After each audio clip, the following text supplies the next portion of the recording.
Selamat datang di Narawas, tempat Anda mendapatkan kisah inspiratif dan mendalam tentang tokoh-tokoh besar Indonesia. Peran perempuan dalam dunia politik semakin berkembang di Indonesia. Kini, semakin banyak perempuan yang tidak hanya berperan dalam legislatif, tetapi juga dalam eksekutif sebagai gubernur dan wakil gubernur. Hal ini menjadi bukti nyata bahwa perempuan mampu bersaing dan memimpin daerah dengan baik. Dalam video ini, kita akan membahas daftar gubernur dan wakil gubernur perempuan yang memimpin di berbagai provinsi di Indonesia. Kita juga akan melihat bagaimana mereka berkontribusi dalam membangun daerah serta tantangan yang mereka hadapi dalam dunia politik.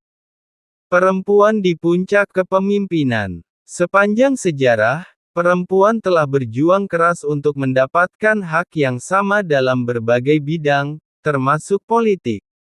Kini, mereka tidak hanya menjadi bagian dari pemerintahan, tetapi juga menjadi pemimpin yang berpengaruh dalam pembangunan daerah. Pada tahun 2025, Indonesia mencatat kehadiran sejumlah perempuan tangguh yang dipercaya oleh rakyat untuk memimpin provinsi mereka. Berikut adalah daftar gubernur dan wakil gubernur perempuan yang saat ini menjabat.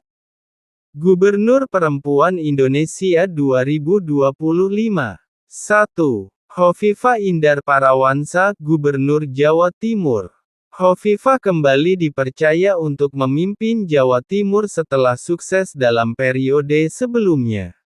Dengan pengalaman dan kepemimpinannya, ia terus berfokus pada peningkatan pendidikan, kesehatan, serta kesejahteraan masyarakat, terutama melalui program-program UMKM yang memberdayakan ekonomi rakyat. 2. Shirley Tjoanda, Gubernur Maluku Utara. Menjadi perempuan pertama yang memimpin Maluku Utara, Shirley membawa warna baru dalam kepemimpinan di wilayah kepulauan ini.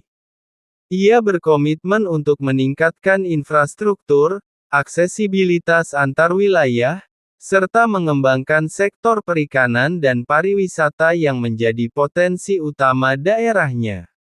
Wakil Gubernur Perempuan Indonesia 2025. 1. Jihan Nurlela, Wakil Gubernur Lampung. Jihan dilantik sebagai Wakil Gubernur Lampung dan kini mendampingi Gubernur Rahmat Mirzani Jausal. Dengan latar belakangnya yang peduli terhadap masyarakat, ia berkomitmen untuk mengembangkan sektor pertanian dan perkebunan, serta meningkatkan kesejahteraan petani melalui modernisasi teknologi dan akses pasar yang lebih luas. 2. Ida Syaidah Rusli Habibi, Wakil Gubernur Gorontalo. Sebagai Wakil Gubernur Gorontalo, Ida membawa pengalaman dalam bidang sosial untuk membantu meningkatkan kesejahteraan rakyatnya. Fokus utamanya adalah pengentasan kemiskinan serta peningkatan kualitas pendidikan, khususnya bagi perempuan dan anak-anak yang tinggal di pedesaan. 3. Indah Damayanti Putri, Wakil Gubernur Nusa Tenggara Barat. Dengan pengalaman sebagai mantan Bupati Bima, Indah kini menjabat sebagai Wakil Gubernur NTB. Ia bertekad untuk mengembangkan sektor pariwisata dan industri kreatif, serta memberdayakan perempuan melalui pelatihan keterampilan dan akses modal usaha. Peran besar perempuan dalam membangun daerah.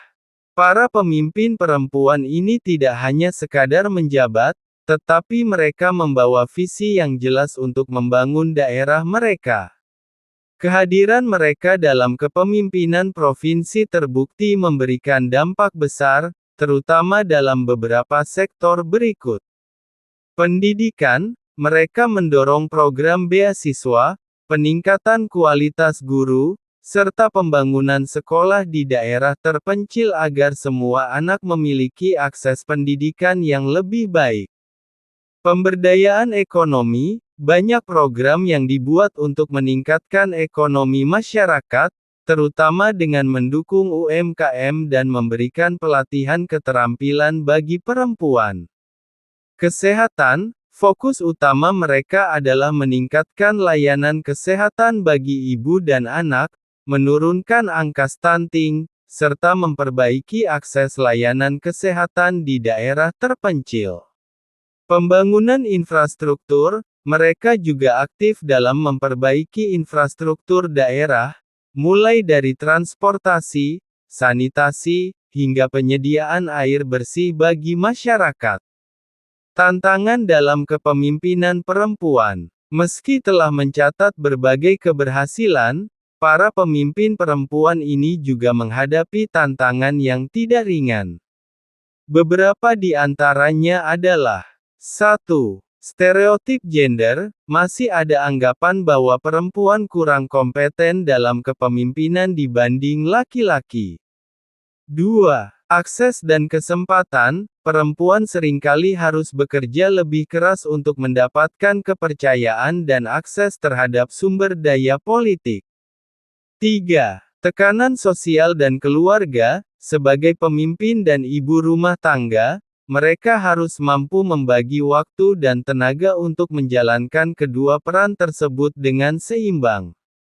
Keberhasilan para perempuan ini dalam memimpin provinsi membuktikan bahwa mereka memiliki kapasitas, keberanian, dan visi yang kuat untuk membawa perubahan.